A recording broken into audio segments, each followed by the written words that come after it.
जरूरी सूचना है सभी स्टूडेंट्स के लिए। स्टडी फॉर सिविल सर्विसेज का Android app Google play store में आ चुका है, उसको प्लीज तुरंत इंस्टॉल कर लीजिए। और अगर आप स्टडी फॉर सिविल सर्विसेज के सिर्फ ऐप से कोई भी कोर्स, कोई भी पीडीएफ परचेस करते हैं तो उसमें अप्लाई कूपन, अगर आप ज्ञान सर जो है आप उसमें अप्लाई करते हैं, ये कूपन कोड है, तो उसमें 20% फीस तुरंत माफ हो जाएगी। मतलब 20% डिस्काउंट तुरंत उसमें लग जाएगा।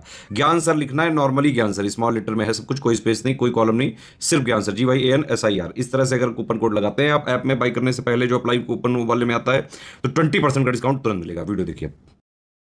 नमस्कार दोस्तों, मॉडर्न हिस्ट्री के सेकंड लेक्चर में आपका स्वागत है। हम लोग कर रहे हैं मॉडर्न हिस्ट्री के PYQ। तो आज अपना दूसरा लेक्चर शुरू करते हैं। एंशिएंट का हो चुका है, मिडीवल का हो चुका है, प्लेलिस्ट सबकी बनी हुई है, अच्छे से इसको फॉलो करिए। डिटेल में अगर इसके कंप्लीट वीडियोस चाहते हैं, कंप्लीट PYQ के, तो आप इन नंबरों पे कांटेक्ट करके हमारे वीडियोस, स्टडी मटेरियल सब कुछ ले सकते हैं, जो बिहार पीसेज में आपकी बहुत ज़्यादा हेल्प करेंगे। तो 16 नंबर क्वेश्चन से आज की शुरुआत होगी। तो 16 कह रहा है, कुंवर सिंह जो थे अंग्रेजों के खिलाफ 1857 के विद्रोह में किस जगह शामिल हुए थे। दोस्तों कुंवर सिंह, ये बहुत पेट सवाल है, हर साल ये सवाल आता ही आता है 100%। ठीक है, तो 1857 का जो विद्रोह हुआ था उसमें कुंवर सिंह आरा, पटना, बेतिया, वाराणसी कहाँ से थे। तो ये बिहार के अर्रा से देख रहे थे रिवॉल्ट को। कौन? कुंवर सिंह, बिहार के अर्रा से। ठीक है। किस स्थान पर आदिवासियों ने अंग्रेजों के खिलाफ विद्रोह किया? In which territory did tribal rebel against the British? Bihar, Punjab, Sindh या Kathiawar?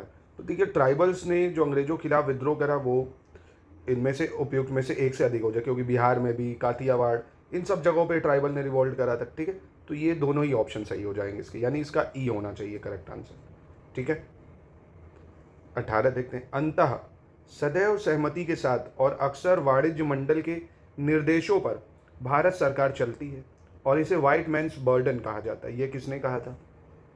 So always, with the assent and often to the dictates of the Chamber of Commerce, the government of India is carried on, and this is the white man's burden. Who said this? Bankim Chandra Chatterjee, Mahatma Gandhi, सच्चिदानंद सिन्हा, राजेंद्र प्रसाद या उपरोक्त में से कोई नहीं। तो दोस्तों ये बहुत ही फेमस कथन था सच्चिदानंद सिन्हा का। सच्चिदानंद सिन्हा का ये बहुत फेमस कोट था।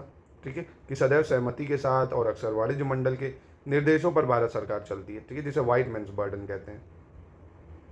चलिए 19 देख लेते हैं क्या कह रहा है। निम्न में से महात्मा गांधी का भारत में पहला सत्याग्रह कौन सा था? Which of the following was the first Satyagraha of Mahatma Gandhi in India? Ahmedabad, Bardoli, Champaran, व्यक्तिक या उपयुक्त में से कोई नहीं। तो दोस्तों महात्मा गांधी का आपको पता होगा, चंपारण जो था 1916 में सबसे पहला इनका सत्याग्रह यही था। राजेंद्र कुमार शुक्ला ने इनको इन्वाइट करा था इंडिगो फार्मर्स के ग्रीवेंसेस देखने के लिए। नील की खेती के लिए जो दिक्कतें चल रही थी, तिनकातिया सिस्टम, उसके लिए ये आया था। तिनकातिया सिस्टम क्या था? 3 आउट ऑफ एवरी 20 है ना, 3/20 पे आपको क्या लगानी? नील की खेती करनी थी। ठीक है।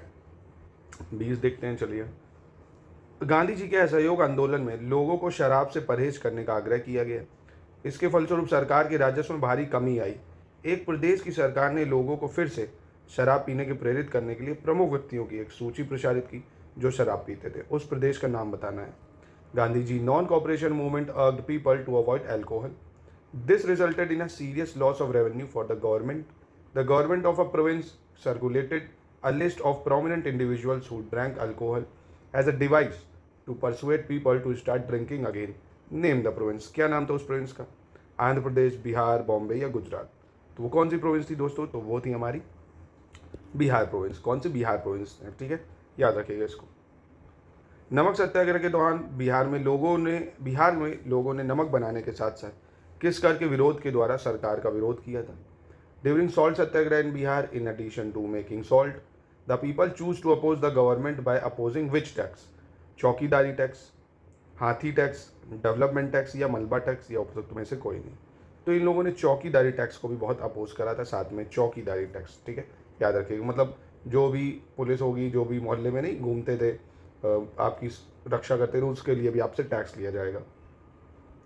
चलिए नेक्स्ट देखते हैं। फरवरी 1938 में बिहार की चुनी हुई सरकार ने किस कारणवश इस्तीफा दिया? The elected government of Bihar resign in February 1938 for which region? Bharat के युद्ध में शरीक होने की वजह से, गांधी जी के आह्वान पर अंग्रेजों के खिलाफ सत्याग्रह की वजह से, अंग्रेजों द्वारा लगाए गए भारी कर की वजह से, या राजनीतिक कैदियों की रिहाई के लिए? तो for the release of political prisoners. ठीक है, इसकी वजह से क्या करा था? बिहार की सरकार ने इस्तीफा दे दिया था। ठीक है, किसकी वजह से? राजनीतिक कैदियों की रिहाई के लिए, कि उनकी रिहाई हो नहीं रही थी इसलिए। बिहार किसान सभा में कौन जुड़ा था? Who was connected with the Bihar किसान सभा? स्वामी सहजानंद, कार्यानंद शर्मा, राहुल सांस्कृतायन, युधानंद शर्मा, या उपयोग में से कोई नहीं, या एक से अधिक? तो इसका भी ऑप्शन ये होगा, क्योंकि इसमें से 2-3 लीडर जो है ये किससे जुड़े थे? बिहार किसान सभा से जुड़े हुए थे। स्वामी सहजानंद है, कार्यानंद शर्मा है, ठीक है। 1875 के दक्कन के दंगों का तात्कालिक कारण क्या था? मतलब उस समय क्या रीजन था? The immediate cause of the Deccan rights of 1875 was shadow of famine, high interest rate charge by mahajans, high land revenue rates, protest against imposition of religious reforms, या नन ऑफ दी अबव? अकाल की छाया, महाजनों द्वारा लगाए जाने वाला उच्च ब्याज दर, उच्च भूमि राजस्व दर, विरोध प्रदर्शन धार्मिक सुधारों को थोपने के लिए, या उपयोग में से कोई नहीं? तो इसका दोस्तों सही आंसर क्या है? तो इसका दोस्तों सही आंसर है आपका ये, महाजनों द्वारा लगाए जाने वाला उच्च ब्याज दर। ये जो दक्कन के दंगे हुए थे उसका मुख्य कारण क्या था? बहुत ही ज़्यादा इंटरेस्ट रेट चार्ज करना बाय महाजन, ठीक है। तो ऑप्शन बी सही है। रजनी पामदत्त ने कहा वे दोनों साम्राज्यवाद से लड़ते और सहयोग करते थे। वह किस राजनीतिक समूह का उल्लेख कर रहे थे? Rajani Palme Dutt said they both fought and collaborate with imperialism. Which political grouping was he referring to? Indian National Congress के बारे में कह रहे थे, कम्युनिस्ट पार्टी के बारे में कह रहे हैं, स्वराज पार्टी, या हिंदुस्तान सोशलिस्ट रिपब्लिक एसोसिएशन के बारे में? तो ये बात कर रहे थे देखिए इंडियन नेशनल कांग्रेस के बारे में कि ये साम्राज्यवाद से लड़ रहे हैं, ठीक है, इसलिए याद रखिएगा इसको। 26 निम्नलिखित में से कौन राष्ट्रवादी अखबार नहीं था? Which of the following was not nationalist newspaper? Hindu, Bengali, Maratha, the times of India? कौन सा पेपर नेशनलिस्ट अखबार नहीं है ये बताना है, ठीक है। तो देखिए दोस्तों, द टाइम्स ऑफ इंडिया ये एक नेशनलिस्ट अखबार नहीं था, ठीक है। टाइम्स ऑफ इंडिया तो याद रखिएगा राष्ट्रवादी अखबार नहीं था, ये अंग्रेजों का अखबार था। चलिए 27 देख लेते हैं। कह रहा प्रार्थना समाज, यंग इंडिया, लोकतिवादी, सत्यशोधक समाज, रहनुमाई मजदेवसन सभा के लिए निम्न विकल्पों में से सही संयोजन पहचानना है। मतलब किसने किसकी स्थापना करी है ये बताना है। तो बहुत आसान है, देखिए गोपाल आर्य देशमुख में क्या प्रार्थना समाज बनाया? नहीं। यहाँ से पहला सर्च करो कि प्रार्थना समाज किसने बनाया। तो देखिए प्रार्थना समाज बनाया आत्माराम पांडुरंग ने, तो वो तो 2 जगह लिखा है। आगे बढ़ते हैं। यंग इंडिया किसने बनाया? ज्योतिबा फुले ने, तो वो देखिए ज्योतिबा फुले में यहाँ दिखा है ना। नहीं, यंग इंडिया किसने बनाया? मोहनदास करमचंद गांधी, सॉरी ज्योतिबा फुले तो बाद में आएंगी। यंग इंडिया किसने बनाया? मोहनदास करमचंद गांधी ने।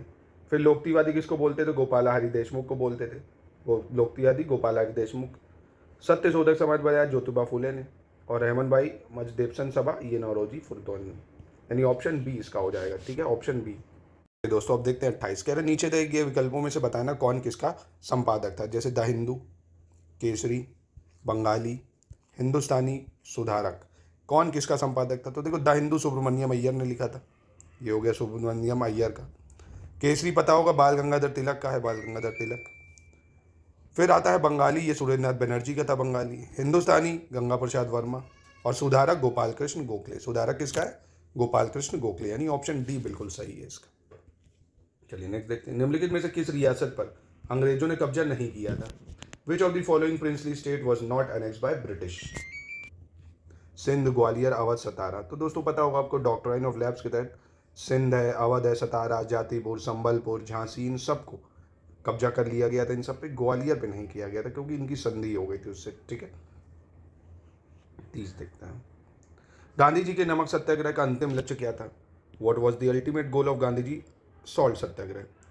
नमक कानूनों का निरसन, सरकार की शक्ति का पोषण, आम लोगों को आर्थिक राहत, या भारत के लिए पूर्ण स्वराज, या उपयोग में से कोई नहीं? तो सॉल्ट सत्याग्रह दोस्तों आपको पता होगा जो गांधी जी का क्या था, सॉल्ट जो लॉ था उसको रिपील करा गया था। दांडी मार्च जिसके लिए हुई थी, कब से कब तक हुई? 12 मार्च 1930 से 6 अप्रैल 1930 तक हुई है दांडी मार्च। 12 मार्च 1930 से 6 अप्रैल 1930, ठीक है। तो ये दोस्तों था कंप्लीट इसका आज का लेक्चर। अगर आप इसको और डिटेल में चाहते हैं, कंप्लीट चैप्टर वाइज पढ़ना भी चाहते हैं इसी के साथ कि मैं सबको डिस्कस कर दूं पीछे के, तो आप हमारे नंबरों पर कॉन्टैक्ट करके हमारा डिटेल वीडियोस ले सकते हैं दोस्तों।